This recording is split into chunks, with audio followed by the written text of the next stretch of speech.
Hello guys, welcome back to my YouTube channel at Pizza Makeover. Today I'm doing what? Page. We're going to be checking out debuting a TikToker's argument against Christians. Void. Okay, this is going to be interesting. So without further ado, let's get started. This issue of, well, you pick and choose. My religion says that being gay, bi, trans, lesbian is a sin. Your religion also says that having sex during your period is a sin. How come you ignore that? Your religion also says that eating bacon is a sin. How come you ignore that? Your religion also says eating lobster is a sin. Cutting the sides of your hair is a sin. Wearing clothes made out of mixed fabrics is a sin. Getting a tattoo is a sin. A man trimming the edges of his beard is a sin. You run all over the Leviticus and these other places, and you talk about an abomination, but then, you'll eat shellfish and you'll cut the edges of your beards and you'll sow different seeds in your fields. And certainly, anybody heard this? Anybody heard this? That if a woman is not a virgin on her wedding night, she's to be stoned to death. And that planting two different kinds of seeds in the same field is a sin. But that's too hard for you, so you've decided that God didn't mean any of that, he only meant the being gay part. Listen, if you're going to spread hatred towards others by quoting the Bible at them, make sure that you first follow the entire thing, or shut the entire up. Language. And then for most Christians, they just start going, well, Abba. Let me help you. There are three types of laws in the Bible. There's moral law that is forever binding on all people in all places and all times. We have this summarized for us in the Ten Commandments. There are also civil laws. These civil laws were for the nation of Israel as a nation in the ancient Near East. These laws expired with the nation of Israel, but they are still of general equity because they're based on those moral laws. Thirdly, we had the ceremonial laws. These ceremonial laws were laws that were designed to do two things. Number one, identify Israel as God's unique people, worshiping him uniquely in their context, and secondly, to point forward to the person and work of Christ. So when you talk about cutting the edge of the beard, you're actually talking about ceremonial law and Israel not being like the nations around them. When you're talking about their dietary laws, you're talking about Israel not being like the nations around them. When you talk about civil laws, you are right. We are not bound by those as they are, but they are of general equity. This is why in our own laws, we refer to things like negligent homicide, which in Leviticus would say, if your ox gores someone, you're accountable for what your ox has done.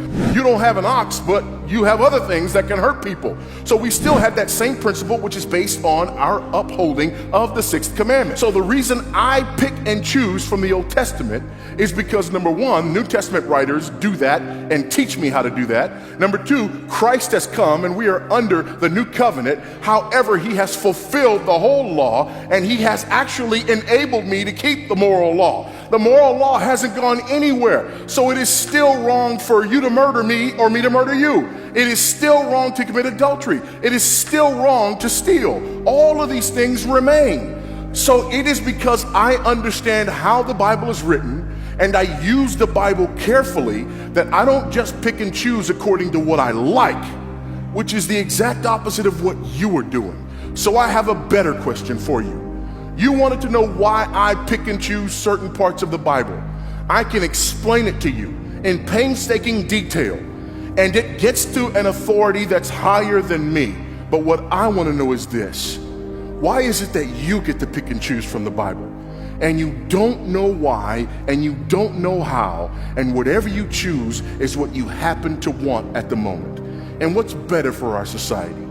People who decide what's right based upon what they want at the moment, or people who understand and recognize that there is a law higher than themselves and who submit and subject themselves to that law? You answer that for me, and then we can go back to our discussion on same-sex marriage. Honestly speaking, listen to this. I don't think I should say anything because he literally just said everything. As first I wanted to say, oh, she's wrong in this part, but he explained it.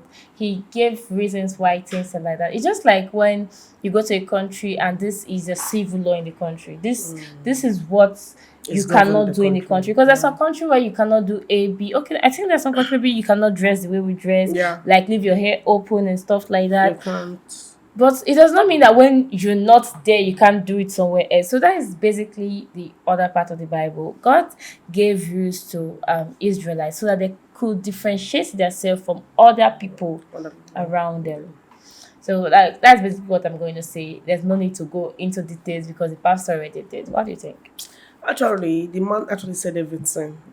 He actually he gave reasons, he elaborated on everything. As in, he does speak widely in all. That actually made everybody understand every point he's trying to bring out. I don't have any much thing to say I about it. feel if you're an atheist and you want to do whatever you want to do, it's your business. Like there's no need going through the Bible and trying to bash Christians because they don't agree with your own lifestyle. It's your lifestyle. No one is going to tell you how you should live your life. People are going to definitely preach to you. People are going to Yeah. definitely talk about it that oh, living like this is not good. But at the end of the day, no one is going to control your life. It's your business, it's your life, it's your own way of living. So just live it the way you feel fit. Live it the way you feel you should. But don't try to come into someone else's territory and then pick things from the Bible. That is it. When people talk about the Bible, they just read one chapter and say, oh, this is a good one, this is a good one. Let's argue with Christians. Yeah. But the Bible is not just one chapter. It's not a book. It's not a story that you just read through and be like, I understand everything and let's go talk to the Christians. No. It's something you have to understand. Something the Holy Spirit have to lead you to know what you're saying and know what you understand, know what you're reading. That's So true. what someone can say something at the beginning of the Bible and at the end you get some answers from what they said in the beginning. So how are you Yeah. going to know what you're saying if you don't read the whole Bible? Something So like that will happen in some books. Some books, if you normally see it, they like using the ending of a story to start the beginning part to show how educative and how smart you can be. Sometimes they'll give you a parable. It's only if you settle down and reason the parable that you know that they actually turn something upside down for you to settle down and reason it. It's not about you seeing that I know this is a book. It's actually a book. But you can't judge a book by its cover. You actually have to enter inside the you book. need to know what is Elaborate in that you need book. to memorize, Study you need that to book. study. Just what the line of that book is saying. Understand it before you come outside and start comparing people with your religion. I feel when you don't have standard you live by, your beliefs and your needs change day by day.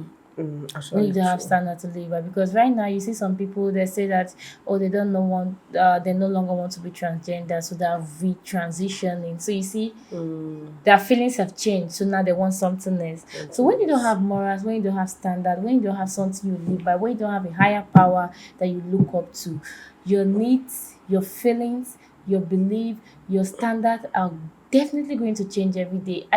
I feel there's a statement I've hold on to for a very long time. Don't make permanent decisions on temporary feelings. Because right now you can just feel, oh, I want to eat this, oh, I want to do this. You get that kind of thing. You can just get an instinct to do one or two things, but don't make permanent decision on temporary feelings. Because if you do things just based on instinct, just based on feeling, just based on your wants, you're going to make mistakes. You're going to create problems for your life that you're going to look back to me and be like, I wish I didn't do this. I wish I waited a little. Because a lot of people have made a lot of mistakes just because of this is how I feel right now. This is what I want. This is how I desire. Lost need.